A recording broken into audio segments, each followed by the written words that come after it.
This is Fam Electric Ghost, and we're live on the air with Owens. And I want to thank you for being on the show today. How you doing? I'm doing good, Phantom. How about you?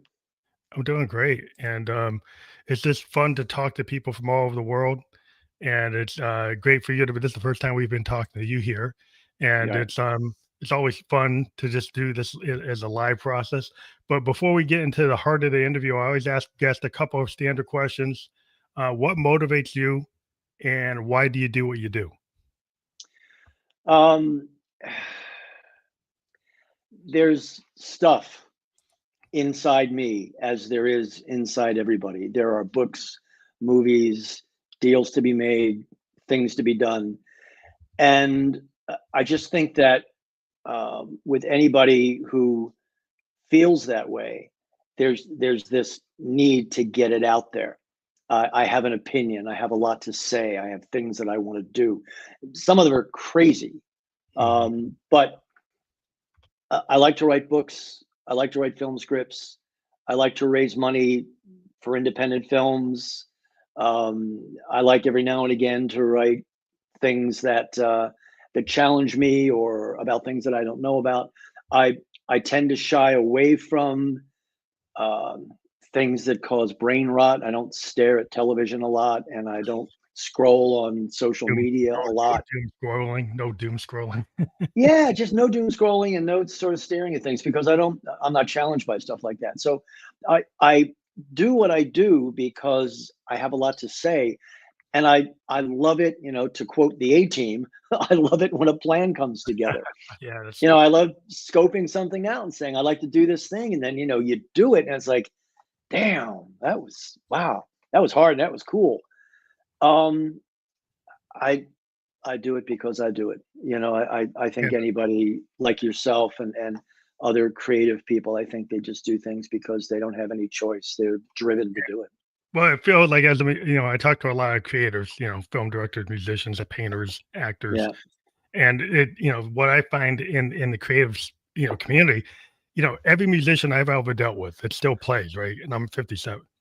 right, We play because we love it. And, the opportunities just happens, like, so a lot of times people don't even think about, we have to think about business, but we don't like to. I'd rather just right, somebody says, "Go show up on the stage and play," is like, "Oh, I'll work the contract out later," because they just like right. actually playing, right? Yeah, actually just working. And so, I mean, we've gotten caught in that and maybe not having the best business sense sometimes because of that, but we're in it because we love the form. Well, And people have a hard time understand. Like people say to me, "Why don't you retire?" And I said, "Well, because I don't know how. I don't know how. I've gotten up every morning of my life and I've gone someplace and I've done something. And a lot of times people don't understand with creative people like yourself. You can't not play.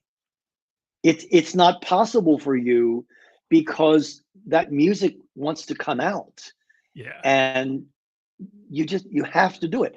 It was funny, the way I got into the music business was, um, I had wanted to be a musician, and I play drums, I play guitar. I don't play any of them well, but I play a lot of different, piano and keyboards and drums Mhm. and those kind of things.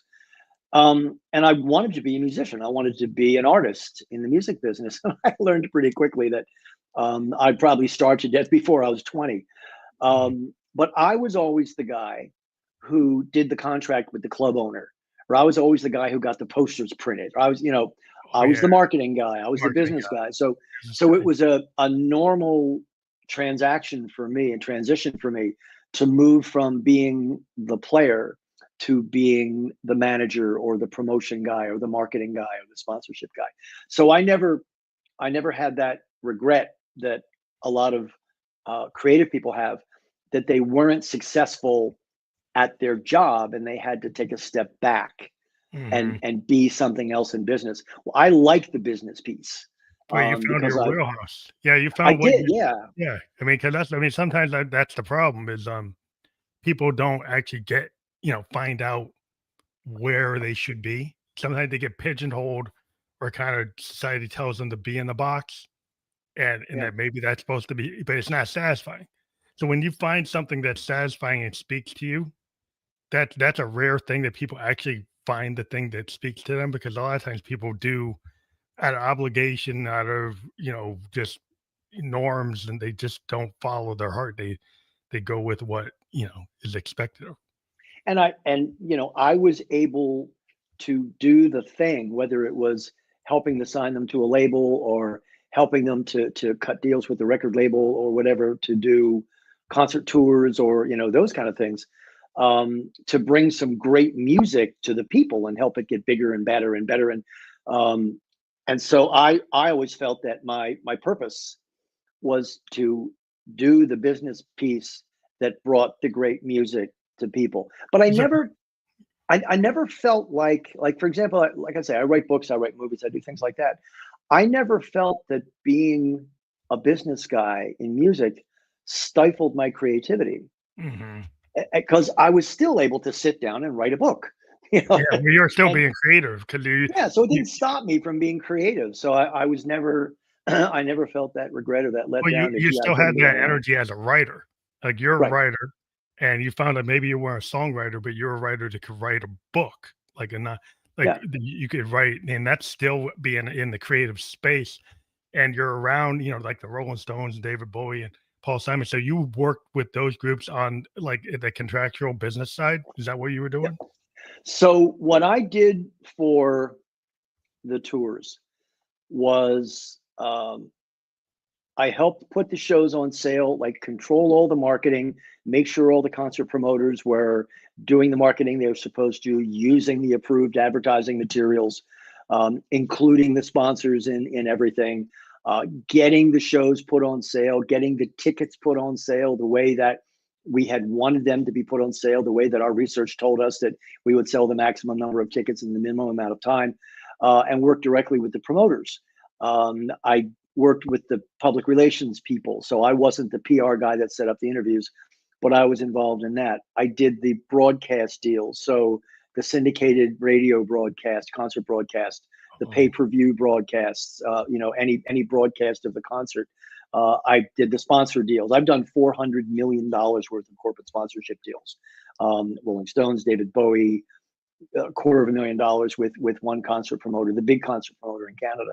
So I was always the liaison between the band and the promoters. I was the liaison between the band and the sponsorships, and I put the sponsorships together.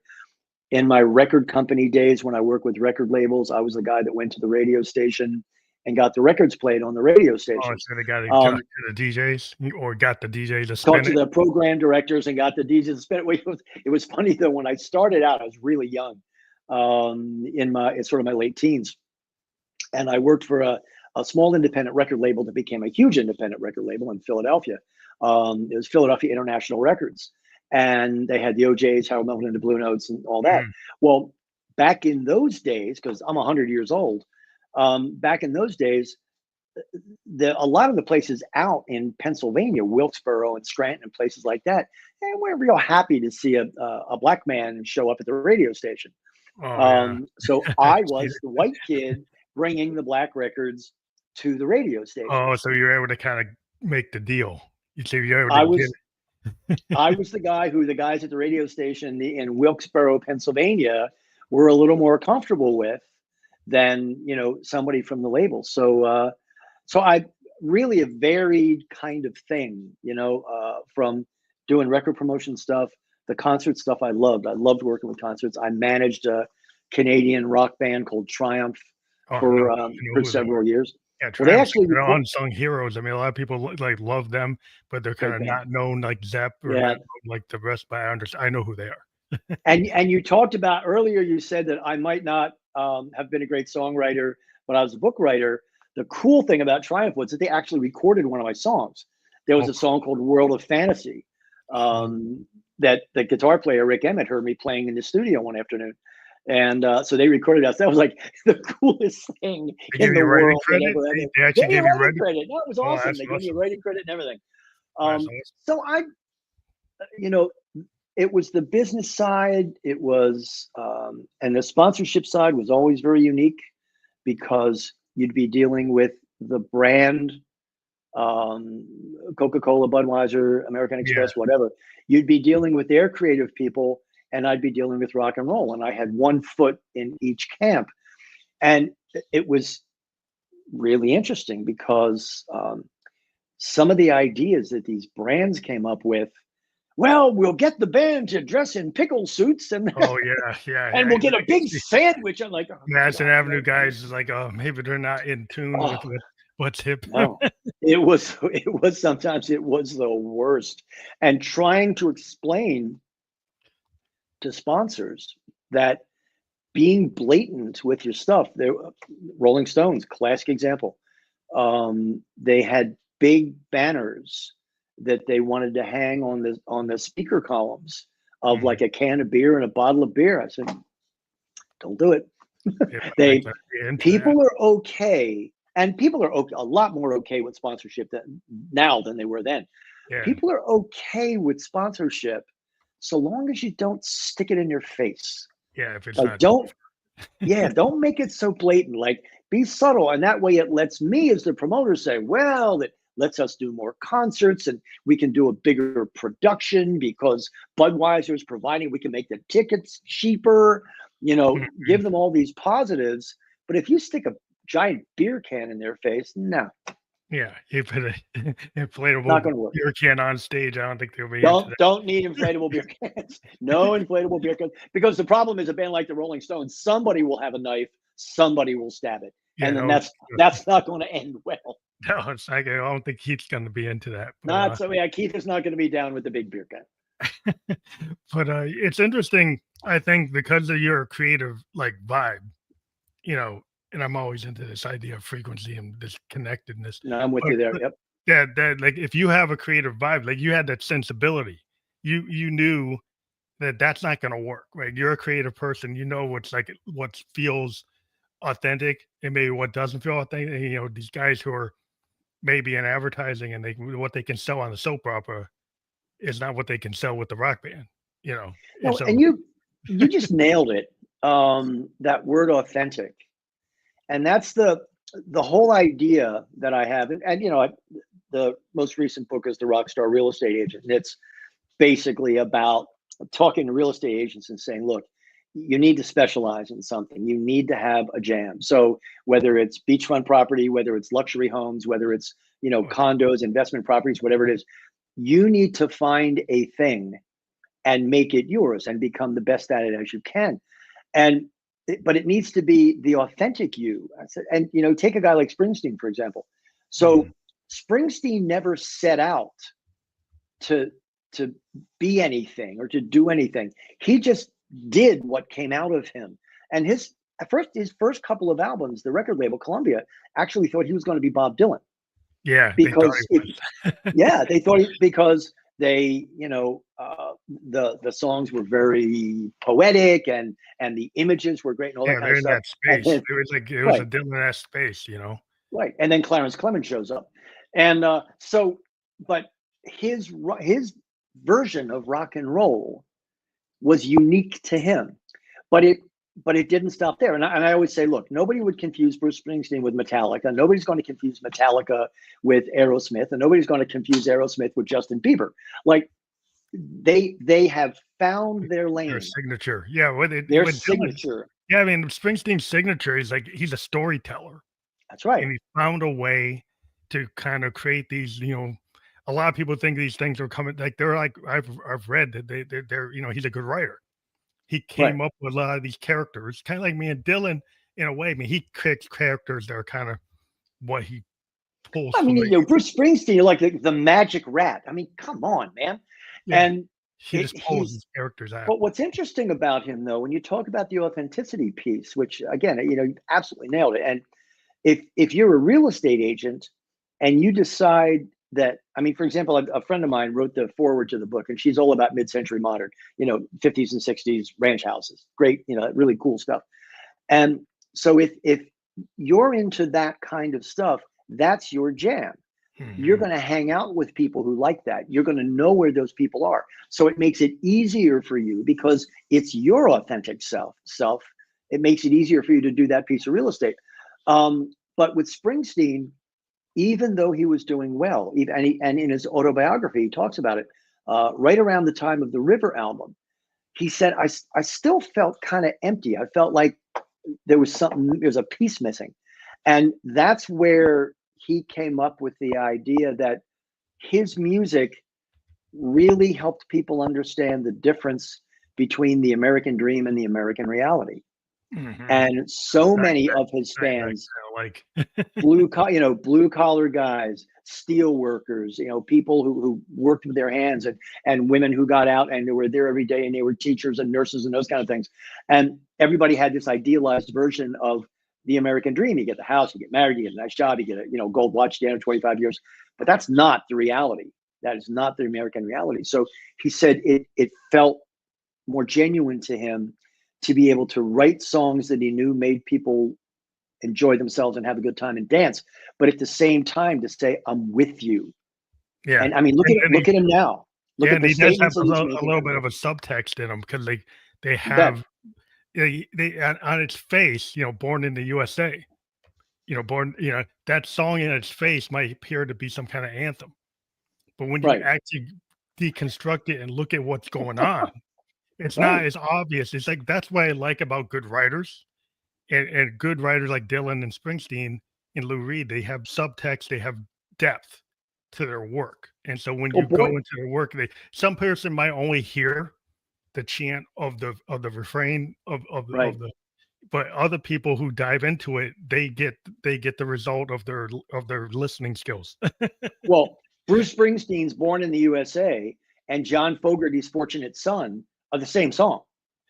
And basically it's, everybody, and it always cracks me up to see the sort of real crazy sort of patriot thinkers over go, Born in USA. Dude, you ever listen to that Did you ever song? really listen to it? He's a Yeah, long you know gone that daddy of song's the about? USA. He's coming back from Right. Vietnam, and he's, like, not feeling so, like, happy about it, right? And Not he's feeling not so gung feeling ho, and not, yeah. yeah, he's actually coming back, and the dream has gone sour, which is kinda like his thing, like, in the river, he's like he talks about the thing that was supposed to happen, or the Right. kids who had the hot rods and they were racing, and then suddenly they get married, and now it's like, "Oh, it's not so f this relationship is not what it was."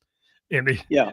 he kinda talks about the shine coming off, That's it. the people actually living with the reality, like you said. And I think so much of thoughtful music, thoughtful books, thoughtful music or thoughtful moves goes down that road where it looks one way, but it's really The other way, not yeah. so much that. And there's a lot of that in rock and roll. I mean, there's a lot of lyrics and things. And you're right. A lot of times people miss it Yeah, because because people just they hear hear the what chorus. they wanna hear. People listen to Freddie Mercury, and Queen, and they get this one vision. It's like, what is that really about, right?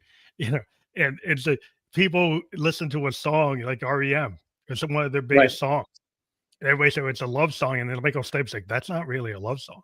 That's not a love song. You know? Well, I was talking to somebody about Another One Bites the Dust, or no, Another One Bites the Dust, and they're singing a song. I said, that's about a mass shooter, right? Yeah, And they're like, people say, say what now? they don't fully get the depth of and that's been the Right. kind of trick of a subtext of a great author or writer is, you can get to be popular and maybe a lot of people actually misinterpreted it Well, if and you're a they like it, writer, but it's like, if well, you're a writer, you're going to write about things that matter and mean something.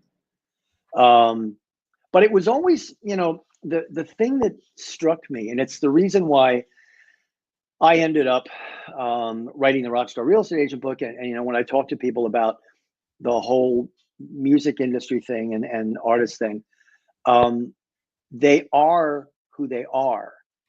And the ones that have lasted are, for example, to go back to Springsteen again, the people who saw him at the Stone Pony in New Jersey are people who they've stuck with him for 25 years, they never dropped it. more than that, almost 50 years. And, they're the ones who've been buying the records and buying the t-shirts and going to the concerts. And you go to anybody at a stadium show for Bruce Springsteen, who's over 50, and, they got all the records. They But got I think, everything, yeah. yeah, but the ones that lasted, the ones that um, never veered off, they never got scared off by the trends in the business. They weren't trend followers. If the music shifted, I mean, I knew that Russia's manager and sort of knew the guys in the band a little bit, little tiny bit, but I knew their manager pretty well. and they agonized over New World Man, because they feared that it was too much of a departure away from who they were. And New World Man and Tom Sawyer are different kind of songs, but in the same ways, and some of them made horrific decisions. I mean, U2 blew it. Yeah. Yeah, just horrible. And the same way with Aerosmith. Aerosmith decided it would be a good idea to rap. What? Yeah. When Nobody, somebody nobody don't, wants you to. yeah, they don't Nobody realize, wants you like, to rap. yeah, I mean, your core fans, have certain expectations, and you have like Yeah, guys who like Bowie. Bowie could shift, and he yeah, could go, and he might do something that's not that commercial. Because like the Berlin stuff is really good, but it wasn't as commercial as Ziggy. It right. wasn't as commercial as what he did with Let's Dance. But he would go and shift. Like sometimes he needed to shift. And it wasn't always about like there was going to be the biggest hit he ever had. It's more like I need to do this as an artist, and then I'll go back to something after. I mean, some artists can do that. Bowie was good at doing that. And it's Yeah, every artist has a niche, and the niche is so specific to them that even even two people who you would think that people would say, nah, that's the same or it's a ripoff, Madonna and Lady Gaga, yeah, it's not the same. they're exactly the same and wildly different. I Yeah, mean, if you sort of describe them, young girl, great music, very sexualized sort of presentation, things like that. That's Madonna.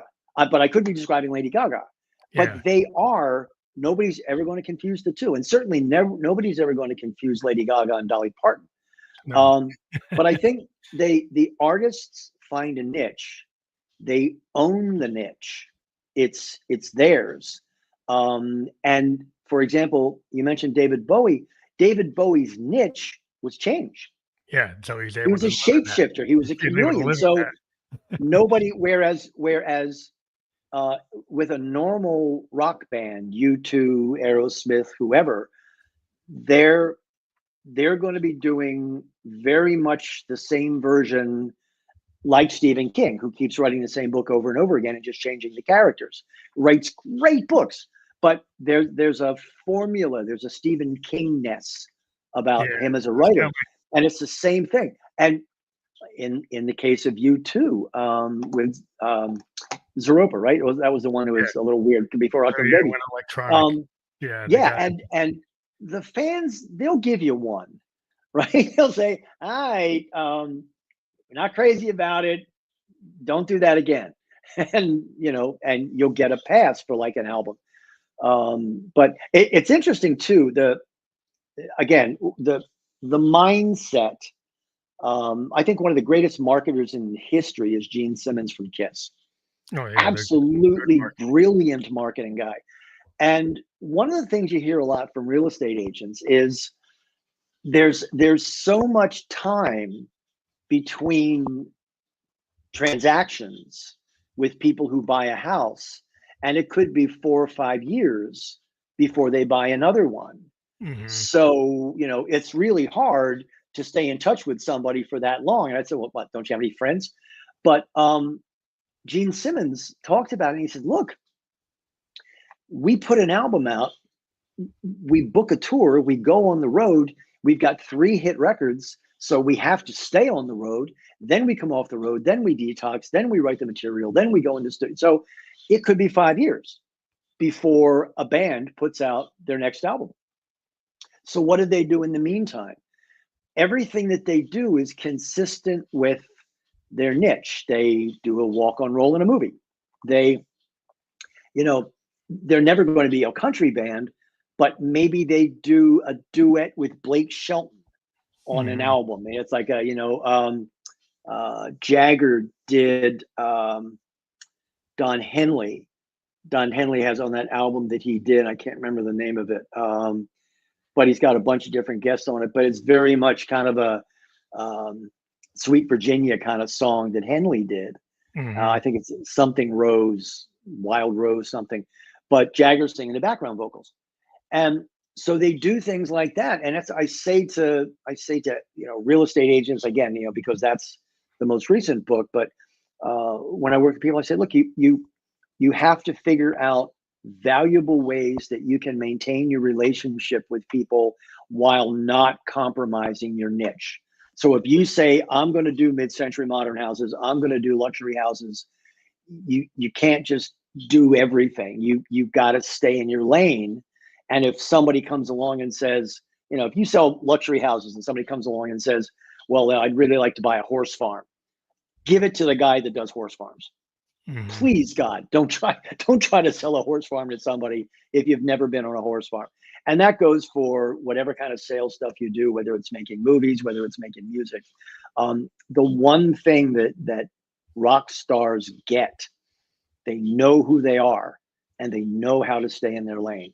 They know when they're going off, and so it was something. It was a lesson that I learned.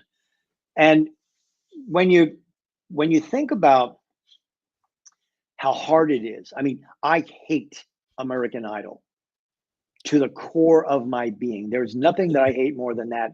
I'm good with horrible, terrible things that people have done, but I'm not good with American Idol. And I don't like the fact that they turned the music business into a game show. Yeah. No, Because no, that's because not my thing. people sweat blood to be successful in music. And I don't want Simon Cowell going, oh well, I am. Ugh. But Arbiter and everything. Yeah. it's just the worst. But the thing is that musicians spend so much time and energy doing what they're doing, and trying to make it the best they can. Steve Martin, the comedian, put it better than anybody I've ever heard. I heard this years ago when he said it. Somebody asked him at a event or something like that, how do you become successful? And the movie business is almost as bad as the music business. I mean, it's horrible. And cocktail parties and sucking up to people and trying to get this part or that part and auditions and all those kind of things. And he didn't like that. Steve Martin didn't like that kind of thing. He didn't like the cocktail party circuit and all those things. He sort of did it the best he could, but it wasn't great. And he said, the way you become successful is to be so good they can't ignore you. Mhm. And when you think about that, for rock bands, it's exactly what they do. They Yeah. figure out who they are. I always refer to it as passion, people, and purpose. You got to be passionate about something. You got to give the people what they want, and you have to have a reason to do it. And if you've got those three pieces, and you're so good, as much as people may not like this or that band, they can't deny the fact that they're hugely talented. Not everybody liked Fred Durst, but he was successful because Well, what he did well.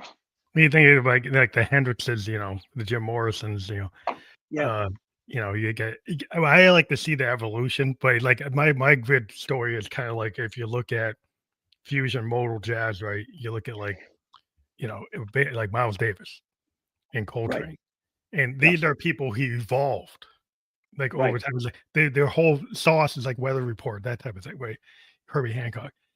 These musicians evolved over time. They didn't just keep on doing the same formula. They moved into different genres. They go from bebop to modal jazz to fusion to like, electronic. And so they brought their audiences as they grew, right, because they were like their whole thing was like these are expert musicians. And right, so they can move into that zone. Get like Hendrix, you go from, Ari Experience to Electric Lady.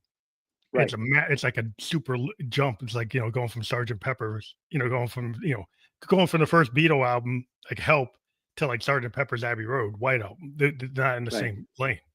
People Well, and evolve.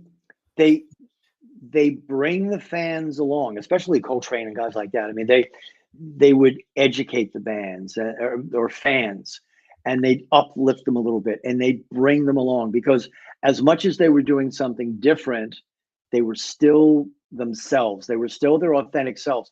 It's like, I don't know if you've seen the Dylan biopic Oh when he yeah. showed up at the Newport Festival with an electric guitar. People in the audience were yelling "traitor" Yeah, at him. Judas, like when he went to Right, did that in England, they yelled Judas and he said, right, I don't believe you. you know, And that was but his you know what? response.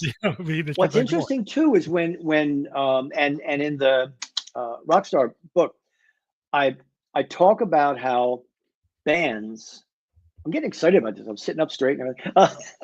When when bands make a decision to make the next album, they're always looking to bring something new to the table, but they always have to be careful because it can't be too new and it can't be too far, or you get Zooropa, or you get things where the fans are going, you went a little bit off. But the Beach You know, getting Boys, like an Exile on Main Street. Like Exile on Main Street is an evolution of the Stones right, style and actually pulling in, what is they call the country rock influence they got right. getting pulled in from the Birds and pulled in And from it was the time, exactly yeah, right. It was that music was around. And so they're thinking, how do I Rolling Stoneify this thing? yeah, I I want to agree. bring something new. But it's also something as simple as when the Beach Boys used the theremin on Good Vibrations. Oh And yeah. all of a sudden you got that, woo, Oh, that's yeah, Pet Sounds, something but Pet brand Sounds new. is so weird because Pet Sounds was kind of like a little too far for the Beach Boys, and it didn't actually sell as well, but it Right. was sometimes you can have a critical success that becomes, like, Brilliant. iconic. One of my favorite albums. Yeah, Pet Sounds on the marketplace, it didn't do that well No, compared but to the beach songs. Peter Frampton with the voice effect and what was help me with it now.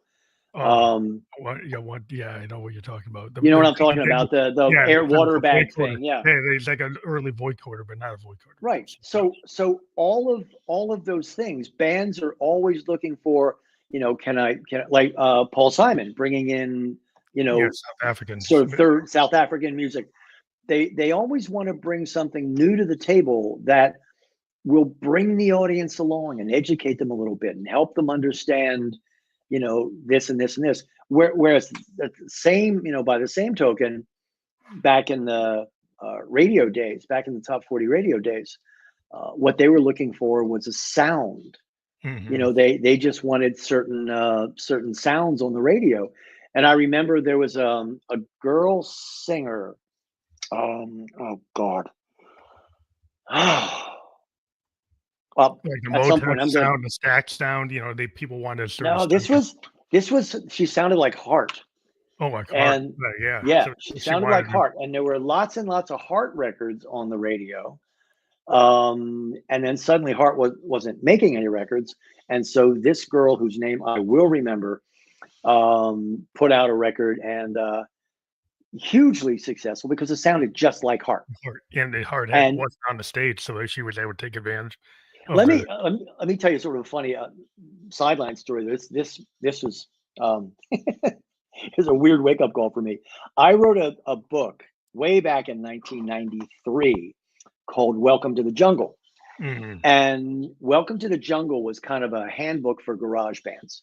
And it was basically how, and HarperCollins, major publisher published it, HarperCollins published it, traveled across the country. I was on radio stations doing interviews. And instead of doing the book signings at bookstores, we did them at like guitar stores. Oh, wow, guitar And centers oh, it and was a stuff. blast. Had a great time.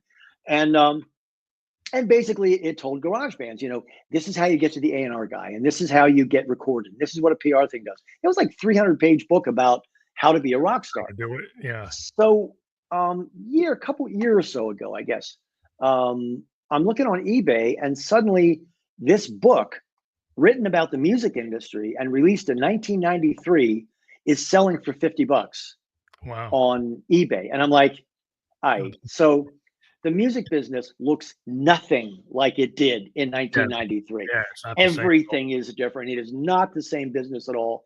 Who in their right mind would buy this book?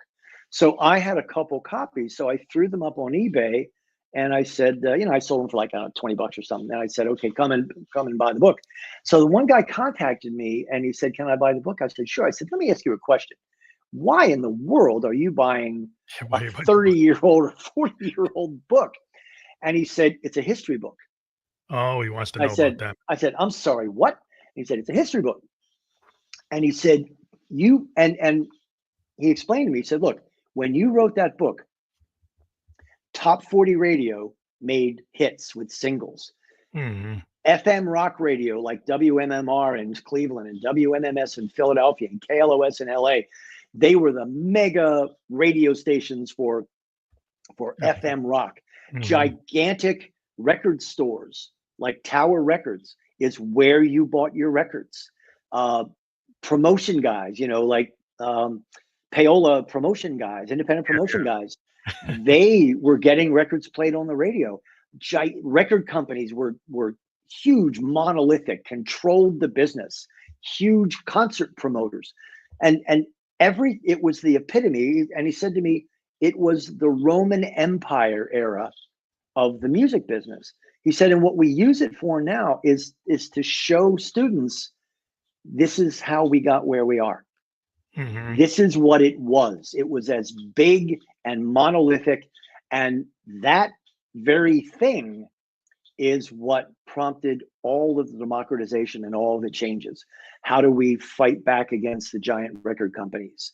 Do we really want to do this way? And then along comes MTV and video and all those kind of changes. And I said, really? I wrote a history book? That makes me feel really old. Thank you so much for that. And that makes a lot of sense, because I mean, the democratization of the music, the existence of the DAW, the digital audio workstation, the Pro Tools, Yep. The ability that you could, initially hip hop people took advantage of the tech. The hip hop artists took advantage of like the drum machines, the 808s, the 909s, the MPCs. But then people started realizing, if I get a DAW, I can record without going to Olympia, right? I can actually record with my audio interfaces of a rock band. If I can mic my rock, and I don't have to pay for the studio time, right? People can make hit sounds in their bedroom. Yeah, I mean, I'm in one right now. Right, literally. I mean, you can make Sergeant Pepper in your bedroom. I got all my Junos and my Moogs and my multi-tracks and all my effect boards, and I just invested in the ability that I can just throw something onto SoundCloud, throw it onto YouTube, and get, I just got a royalty check today. On CD Baby, it's not big. My man, it's like 70,000 spins, make $35. But the fact that 70,000 people were listening is cool to me. It's not fantastic big numbers, but the fact that you can get more than just your friend to listen, and you can get, you can work with people, and you could live doing what you love. And I have multiple hats, so I can kind of just do what I want, but I can actually express myself and put out full projects and not be gatekeeped. And so that just gives me the freedom to just go where I want to go. And, you put things out in the ether and people come to you. And so now we have a world where maybe there's oversaturation, but like-minded people tend to find each other. And then you get opportunities by putting things out. And you hit it, because like-minded people get to find each other.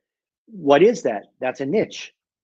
And so, you've got new bands creating new niches that people can follow, because every new band that comes along basically creates a niche. And I do presentations and stuff for real estate agents, and sort of go and talk to them about this. And they always say, well, what kind of houses did you sell? And I said, well, no. a niche doesn't have to be a kind of house. A niche can be anything. It can be your unique approach to what you do. So I owned a small real estate company in North Carolina for a while, and I went out and actually sold houses. I sold about $50 million worth of houses for a little while.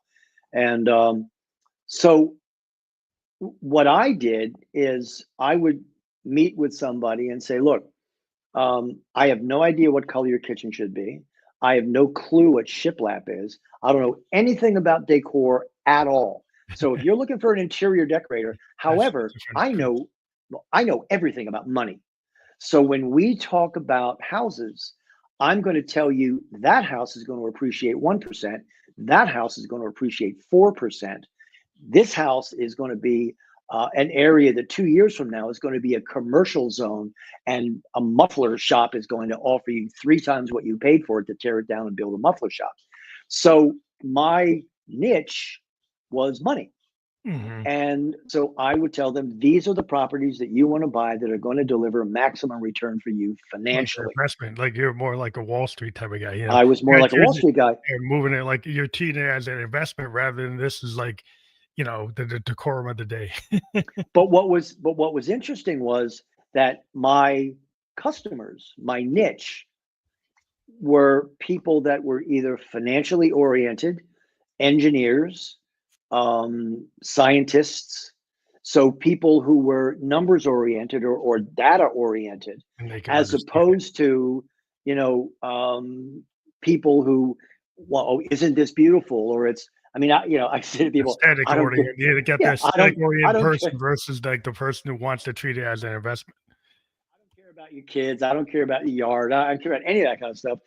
Only everything that is part of the house, insofar as how it's valuable. And it all goes back to that niche concept. It all goes back to when I wanted to talk to people about real estate. I knew that the people that I should be talking to are not the people who are watching real estate shows on television. I need to be talking to people who watch Bloomberg.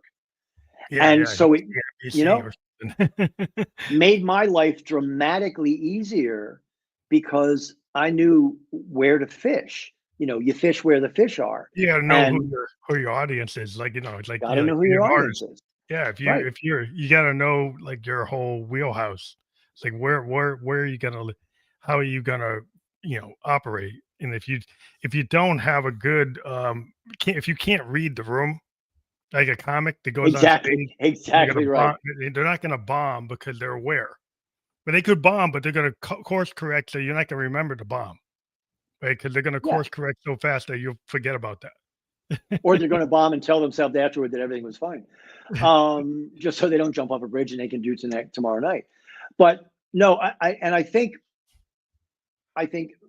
rock stars, musicians, sort of in general, um, are very dialed into that. They're very attuned to, because none of them. I mean, I I try to explain to people in business who say they take care of their customers, they give good customer service.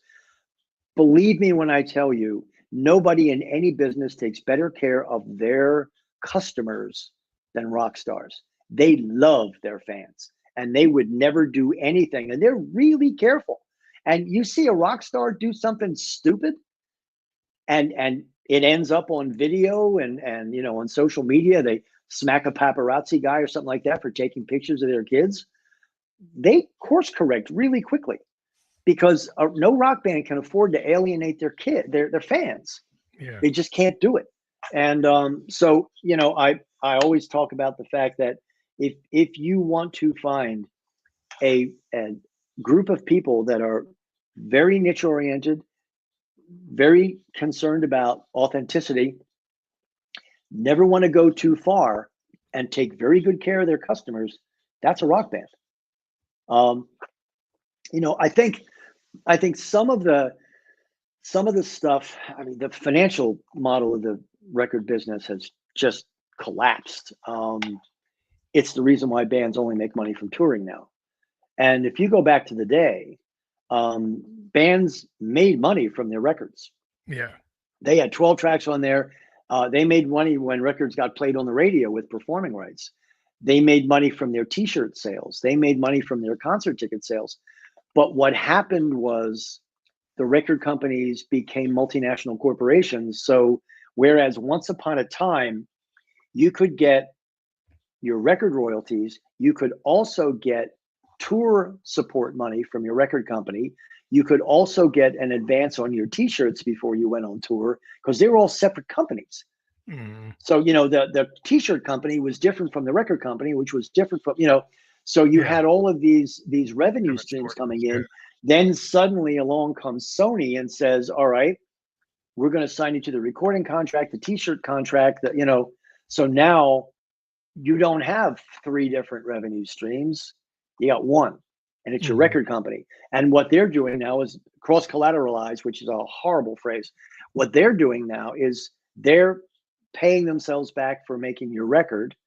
They're paying themselves back for any money they give you on the tour support thing. So they're going to say, okay, we'll give you money to pay the expenses of your tour. So you go out and open for Aerosmith, or you go out and you open for Foo Fighters or whatever. So we're going to offset the deficit that you have to spend to do that. Well, once upon a time, that was okay.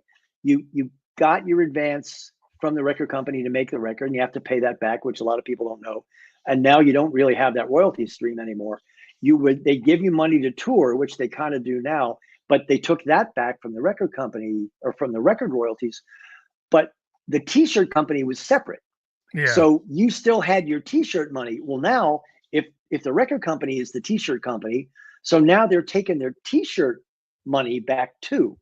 So yeah, that's why a lot of indie bands, don't sign with labels and they do their own t-shirts. Right. They do their own more merch. Money. Yeah, I mean, I think with a lot of independent bands or independent arts, there aren't actually rock bands, and independent artists, they're like not on the labels. Well, it took us 100 years to actually make more money selling your record out of the back of your Chevy. Yeah, well, I mean, they're selling it at a record store. They're doing small batch vinyl, small batch tapes, t-shirts, posters, merch, and then licensing deals.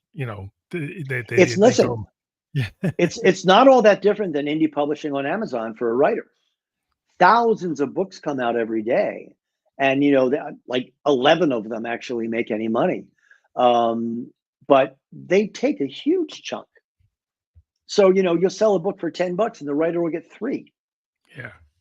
So it's cheaper for me to buy a bunch of books from them for $3 and take them out and sell them for 10 out of the trunk of my Jeep. That's the idea with these. If you do the small batch vinyl, you do 100 vinyls, you sell them for $30. You can make $10 on each vinyl or more. Right. And so bands at a small micro level could do 1,000 vinyls and make more money than their Spotify brings in all year.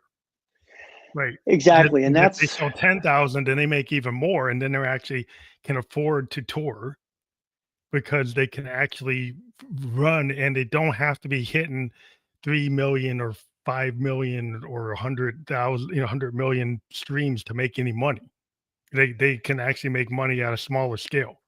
Right. But, back in the day, Clive Davis, who ran Arista Records, called Steve Jobs a pirate.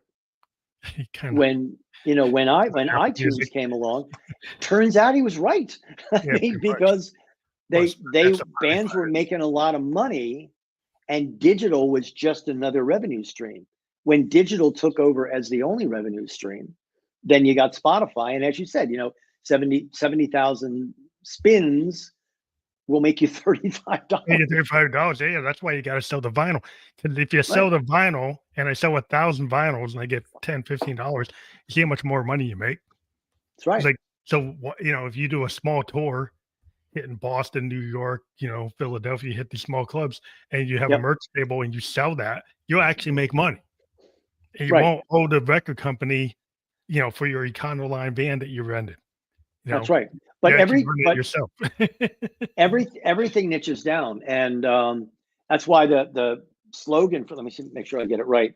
The Rockstar Real Estate Agent, it's Rockstar Riches, Real Estate Niches, and so that's what the thing I try to make sort of clear to everybody is that the way that you make money is by having a lane, staying in it, and leveraging that lane with all the opportunities that you have. So to your point, which is a really good one, if you have a fan base based on what it is you do that's unique to a certain group of people in music, they're going to buy vinyl.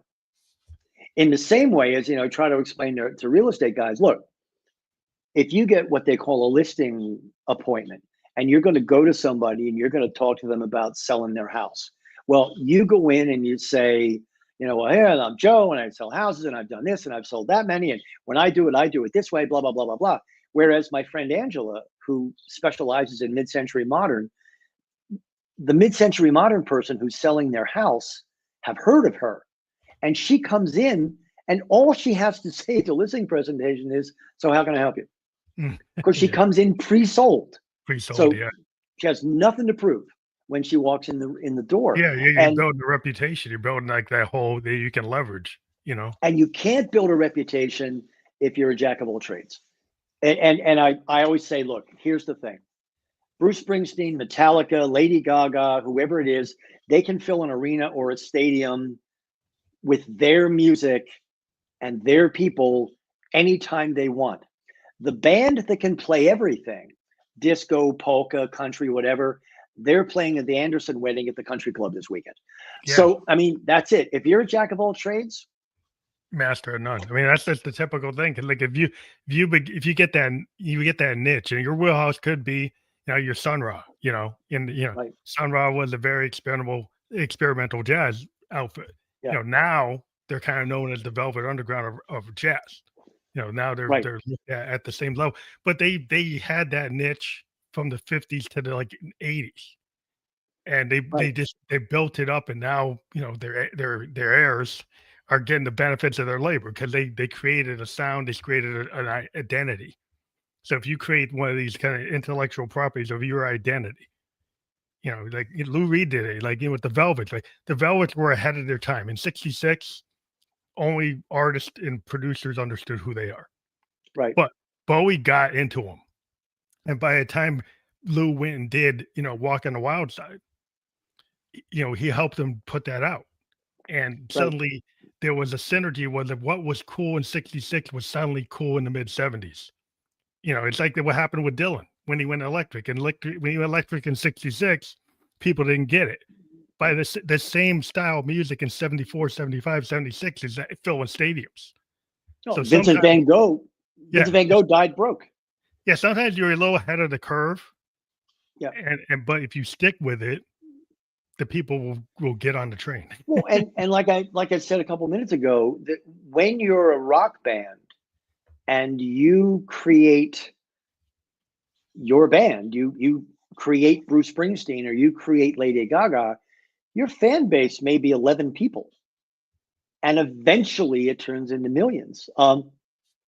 When Gaga started out, her record label wanted her to be just your typical pop singer, Mhm. and she said, "I don't think so." And she already knew the little monsters were out there. Yeah, She the make knew her fan base was out there, and it was so much more than making cute little poppy, auto-tuned records.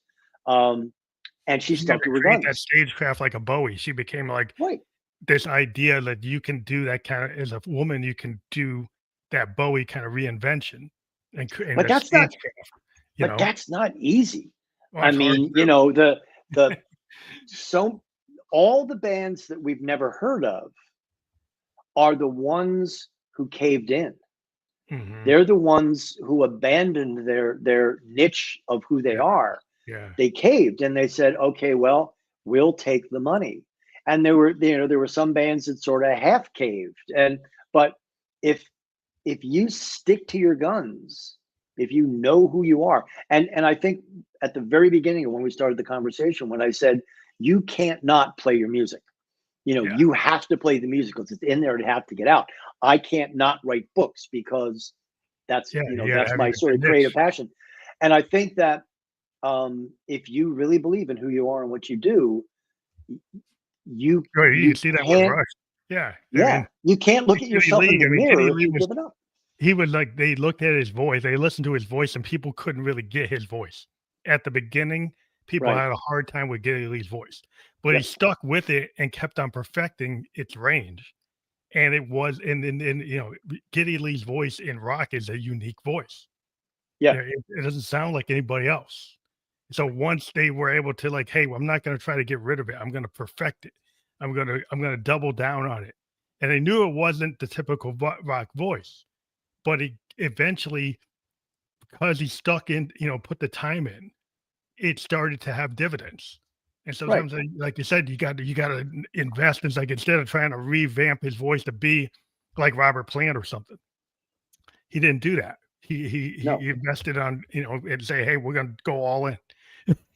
And I lived in Toronto for sort of the early days of a lot of those bands. I mean, I saw Rush in bars, Mm, and when they were like Russia's fan base was 300 people. Yeah, it was very Um, small. and I was in you know, I was in a club in Calgary, no, Edmonton, Alberta, in Canada, and the club owner said, "Hey, I got this new band that I'm working with here locally. You want to check them out?" I said, "Sure." And so I went out back, and he said they're in a warehouse rehearsing. So I go back and I watch them, and they're playing whatever. And I said, "What's your name?" And the lead singer says, "Oh yeah, I'm Mike Reno. It's Loverboy." Loverboy, oh yeah, I know them. Yeah, and like practicing, not even a band yet. And I went back to I was working at CBS Records, Columbia Records at the time, and I went back to them and I said, "You really need to hear this band. These guys are great. They're a pop band, but they rock." Yeah, pop And rock. Yeah, they were good at but that. the and but it was a little bit of what do we do with them? And sort of that trying to push them in a direction because they were a poppy band, but they did rock. So they weren't Aerosmith, but they weren't the Monkees. It's like No, more like a some power pop band, kind right. of So, yeah. but again, they created a niche of that, and then you see when the new niche is created, you see all the imitators come along. Oh yeah, with Duran You Duran, know, New Wave, how many bands were imitating Duran Duran? They were kind of like the prototypical. They got the video. They actually have videos. They're little movies. They're kind of like the archetype of the new wave. I mean, even though Joy Division really is the archetype of the new wave, they actually were more successful than Joy right? And Division. The all new the one, '80s hair bands, yeah, yeah. like all the '80s hair bands. I mean, every Everyone one of else them. was Duran Duran. The Quiet Riots, and I mean everybody just. And that was the interesting thing about working with Triumph, because they could have very easily slipped into that hairband thing, into that Mhm. glam rock thing, Same and thing. started wearing a whole bunch of glittery Or like spandex and things like that. Rat and Poison and Yeah, Quiet and Riot they and all of that. I mean, but they had Fight the Good Fight and Magic Power and all these different kind of power ballady things with Rick Emmett with a vocal range that was, I don't know, 8 octaves or something. He was insane, but they never did. They said, "Look, this is what we do, and this is how we look, and we're nice Canadian boys who could live next door from you," and they stuck to their guns, and as a result, I think 2 years ago at the Toronto Film Festival, there was a documentary about them that Yeah, yeah, promoted the film they're like festival kinda like the Velvet Underground or like those type of of bands. those kind of bands, yeah, and they stuck to their guns. So I think anything, whatever I would say to like a new band or a new uh, filmmaker or whatever, is like, be who you are. Like, Yeah. don't try to be somebody else. You can certainly emulate somebody. Like, if you're a film director and you want to direct movies like Wes Anderson, knock yourself out. Oh, yeah. But I'm actually executive producing a movie right now called Paralysis, which is a horror movie, scary ass movie. And Jacob Harding is the director. He's this new young director. He's kind of got like an M. Night Shyamalan vibe. Oh, Is yeah, that kind of vibe. these really kind of creepy, off-putting movies, and he's going to be huge. He's going to be a That's huge cool. director, I'm a big fan of the John Carpenter. I'm a child of the '70s, so, I mean, I saw all those Carpenter films, right? so I kinda like that, but, like, I like the idea of when people, do a horror film that actually has some intelligence to it. I'll never. I'm terrified. I'm an absolute wuss when it comes to horror movies, but it's actually a good premise. A young kid's family dies by drowning. He's the only one that's left, and then 15 years go by, and suddenly he develops sleep paralysis. But when he wakes up in the morning and he can't move or do anything else like that, this creature called the Ma Da, which is the Vietnamese water demon, shows up and tells him he's going to kill him, and That's then it all sort of ensues from there. The hair on my arm is standing up just kinda as like I've an read some of the script. Outer limits thriller kinda thing. Like, It's I'm really, into it's it. real, but there's the way this guy directs is there's no tigers jumping out of closets or anything. Like, there's none of that kind of stuff. More It's just psychological. you just feel unsettled That's cool. when Like you, a Hitchcock. yeah, Like, Hitchcock was good at that. like Hitchcock, Yeah, exactly right. It's there's not a lot of blood except for Psycho, and even then, it's not a lot. no, It's you all just it's with do you know how he got Janet Leigh to scream? how'd he do that?